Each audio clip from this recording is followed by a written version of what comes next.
சுருக்கெழுத்து தமிழ் உயர் வேகம் நிமிடத்திற்கு 180 வார்த்தைகள். Be ready for trial dictation for 2 minutes.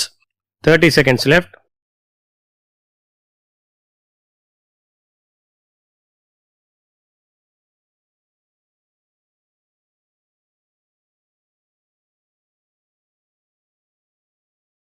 $15 seconds left. 10 seconds left. 5 seconds left. Begin. மாண்புமிகு துணைத் தலைவர் அவர்களே, ஆளுநர் பேருரைக்கு நன்றி கூறும் தீர்மானத்தின் மீது உரையாற்ற அனுமதி அளித்த தங்களுக்கு எங்களது கட்சியின் சார்பாக நன்றி பாராட்ட கடமைப்பட்டுள்ளேன். ஆளுநர் உரையில் குறிப்பிடப்பட்டுள்ள திட்டங்களில் எண்ணிக்கைகளை மட்டும் நான் பார்க்கவில்லை. மக்களுக்கான திட்டங்கள் கொண்ட உரையாகத்தான் நான் இதை பார்க்கிறேன்.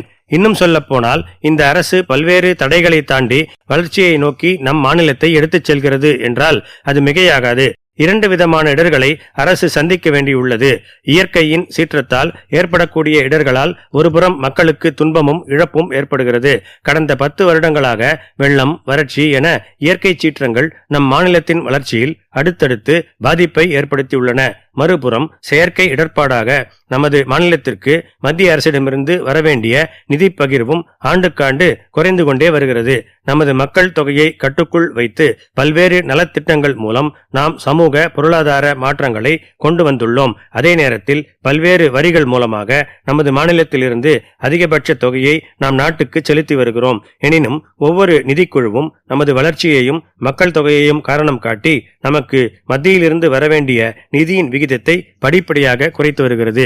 இது உள்ளபடியே நம் மாநிலத்தின் வளர்ச்சியை பின்னுக்கு தள்ளும் நடவடிக்கையாகவே அமைந்துள்ளது என்பதை இந்த நேரத்தில் சுட்டிக்காட்ட கடமைப்பட்டுள்ளேன். எனவே மாண்புமிகு நிதியமைச்சர் அவர்கள் இது பற்றி மத்திய அரசுடன் கலந்து பேசி அடுத்து அமைக்கப்பட உள்ள நிதிக்குழுவின் மூலமாக நமக்கு நியாயம் கிடைக்க ஆவண செய்ய வேண்டும் என்று கேட்டுக்கொள்கிறேன். துணைத் தலைவர் அவர்களே, ஊரக வளர்ச்சி பொறுத்தவரையில் ஊரக வேலைவாய்ப்பு திட்டம் என்பது மிக முக்கியமான திட்டமாகும். கிராம பொருளாதாரத்தை மேம்படுத்துகிற அதே நேரத்தில் அங்குள்ள ஏழை எளிய மக்களுக்கு வேலை வாய்ப்பு வழங்கி வளர்ச்சி திட்டங்களில் அவர்களுக்கு பங்கு வழங்கும் அற்புத திட்டம் என்றால் அது மிகையாகாது.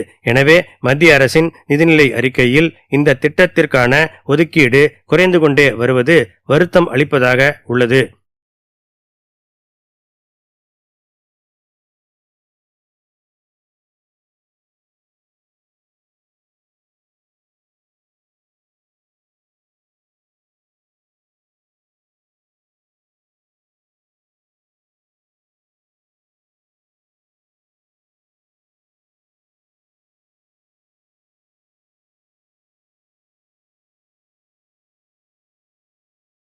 சுருக்கெழுத்து தமிழ் உயர் வேகம் நிமிடத்திற்கு 180 வார்த்தைகள். வினாத்தாளின் குறியீட்டு எண் 269. Code number of question paper 269. படிக்கப்பட்டதை சுருக்கெழுத்தில் எழுதிக் கொள்ள வேண்டும். சுருக்கெழுத்தில் எழுதிக் கொண்டதை அதற்கு நேரான விரிவெழுத்தில் எழுத வேண்டும். சுருக்கெழுத்து திறனுக்காக 10 மதிப்பெண்கள் ஒதுக்கப்பட்டுள்ளன. விரிவெழுத்தில் எழுதும்போது கையெழுத்து தெளிவாக இருப்பதுடன் வரிகளுக்கிடையே உரிய இடைவெளி இருக்க வேண்டும். Be ready. 30 seconds left.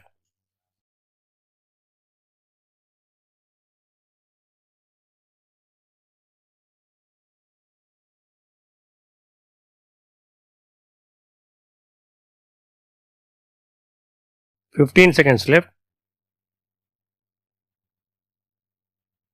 10 seconds left. 5 seconds left. Begin. மாண்புமிகு துணைத் தலைவர் அவர்களே, காவல்துறை மற்றும் தீயணைப்புத்துறை பற்றிய மானிய கோரிக்கை விவாதத்தில் பங்கு கொண்ட உறுப்பினர்களுக்கு முதற்கண் எனது நன்றியை தெரிவித்துக் கொள்ள கடமைப்பட்டுள்ளேன். அவர்கள் தெரிவித்துள்ள கருத்துகள் குறித்தும் அரசின் செயல்பாடுகள் குறித்தும் இந்த அரிய சந்தர்ப்பத்தில் குறிப்பிட ஆசைப்படுகிறேன். அதற்கு முன்னதாக தற்போது முடிந்த நாடாளுமன்ற தேர்தலில் தமிழகத்தின் அனைத்து தொகுதிகளிலும் எங்களை வெற்றி பெற வைத்த மக்களுக்கு என் நன்றியை தெரிவித்துக் கொள்ள கடமைப்பட்டுள்ளேன். ஆட்சி பொறுப்பேற்று இம்மூன்று ஆண்டுகளில் நாட்டு மக்களுக்கு நல்ல பல திட்டங்களை தீட்டி சிறப்பாக செயல்படுத்தியதால் மட்டுமே இது சாத்தியமானது என்று சொன்னால் மிகையாகாது. மீதமுள்ள 2 ஆண்டுகளிலும் மக்கள் பணி செய்து வரும் சட்டமன்ற தேர்தலிலும் மகத்தான வெற்றி பெறுவோம் என்ற நம்பிக்கையை இந்த மாமன்றத்தில் தெரிவிப்பதில் மகிழ்ச்சி அடைகிறேன். இங்கே பேசிய மாண்புமிகு எதிர்க்கட்சி உறுப்பினர்கள் சமீபத்தில் நடைபெற்ற விஷ சாராய இறப்புகள் பற்றி குறிப்பிட்டார்கள். இதுபோன்ற நிகழ்வுகளை சமூகத்திற்கு எதிரான குற்றங்களாக கருதி அவற்றை முற்றிலுமாக தடுக்க இந்த அரசு உறுதி கொண்டுள்ளது என்பதை மாமன்றத்தின் கவனத்திற்கு கொண்டு வர கடமைப்பட்டுள்ளேன். விலை மதிப்பற்ற மனித உயிர்களை பலி வாங்குகிற இத்தகைய நிகழ்வுகள் இனி நடைபெறாமல் அறவே தடுப்பது அவசியமாகும். காவல்துறையினர் மற்றும் மாவட்ட ஆட்சித் தலைவர்களுக்கு இது குறித்து கடுமையான எச்சரிக்கைகளை விடுத்துள்ளேன் என்பதை சுட்டிக்காட்ட கடமைப்பட்டுள்ளேன். அதேபோன்று போதை மருந்துகள் நடமாட்டத்தை தடுப்பதிலும் இவ்வரசு கண்ணும் கருத்துமாக உள்ளது. கடமை, கண்ணியம், கட்டுப்பாடு ஆகியவற்றை தாரக மந்திரமாக கொண்டு செயல்படும் காவல்துறை இந்த சமூக விரோத சக்திகளை இரும்பு கரம் கொண்டு அடக்கும். இதில் மாண்புமிகு மாமன்ற உறுப்பினர்களுக்கு எந்தவித ஐயமும் வேண்டாம் என்பதை அழுத்தந்திருத்தமாக வலியுறுத்த விரும்புகிறேன். அதே நேரத்தில் போதை பழக்கத்தின் தீமைகள் குறித்து மக்களிடையே விழிப்பை ஏற்படுத்துவது சாலச் சிறந்தது என சுட்டிக்காட்ட கடமைப்பட்டுள்ளேன். கட்சி பாகுபாடின்றி எல்லா சட்டமன்ற உறுப்பினர்களும் இதில் அரசுக்கு ஒத்துழைப்பு வழங்க வேண்டும் என்று வேண்டி விரும்பி கேட்டுக்கொள்கிறேன். அடுத்து, சட்டம் ஒழுங்கை காப்பதில் அரசு வெற்றிகரமாக செயல்பட்டுள்ளது.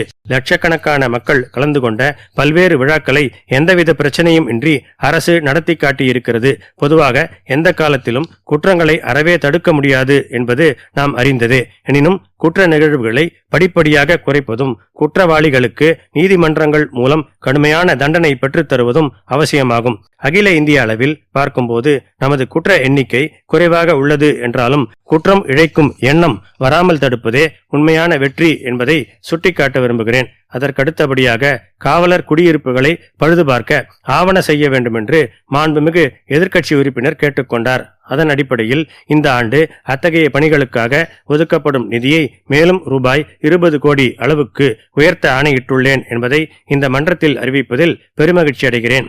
மாண்புமிகு எதிர்க்கட்சி தலைவர் அவர்கள் தனது தொகுதியில் ஒரு காவல் நிலையம் அமைக்க வேண்டும் என்று வேண்டுகோள் வைத்ததை இந்த நேரத்தில் நினைவு கூற விரும்புகிறேன். இது சம்பந்தமாக அதிகாரிகளை உடனடியாக அழைத்து பேசினேன்.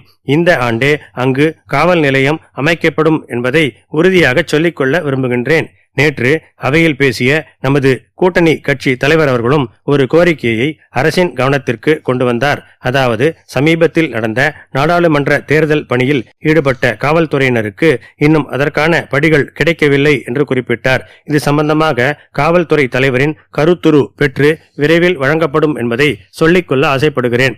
அடுத்ததாக, கடந்த காலங்களில் நடைபெற்ற பல்வேறு அரசியல் போராட்டங்களில் கலந்து கொண்ட இளைஞர்கள் மீது வழக்குகள் நிலுவையில் உள்ளது பற்றி பல உறுப்பினர்கள் பேசினார்கள். ஜனநாயக முறைப்படி அமைதியாக போராடிய அவர்கள் மீதுள்ள வழக்குகளால் அரசு வேலை மற்றும் கடவுச்சீட்டு பெறுவதில் உள்ள சிக்கல்களை நான் அறிவேன். வன்முறையில் ஈடுபடாத இளைஞர்கள் மீதான 700 வழக்குகள் மனிதாபிமான அடிப்படையில் ஏற்கனவே திரும்ப பெறப்பட்டுள்ளன என்பதை இந்த சந்தர்ப்பத்தில் நினைவுபடுத்த விரும்புகின்றேன். மீதமுள்ள வழக்குகள் குறித்தும் ஆய்ந்து தக்க நடவடிக்கை மேற்கொள்ளப்படும் என்று உறுதியளிக்க விரும்புகிறேன். இங்கே பேசிய மாண்புமிகு உறுப்பினர்கள் பலர் காவல் பணியின் கஷ்ட நஷ்டங்கள் குறித்து பேசினார்கள். அவற்றை கருத்தில் கொண்டு பணியில் காயமடையும் அல்லது உயிரிழக்கும் காவலர்களுக்கான உதவித்தொகையை உயர்த்த வேண்டும் என்று கோரிக்கை வைத்தார்கள். அதன் அடிப்படையில் பணியின் போது காயமடையும் அல்லது உயிரிழக்கும் காவலர்களுக்கான நிவாரணத் தொகை இரட்டிப்பாக்கப்படும் என்பதை மெத்த மகிழ்ச்சியுடன் தெரிவித்துக் கொள்கிறேன். அந்த வகையில் ஊர்காவல் படையினருக்கும் இந்த நிவாரணம்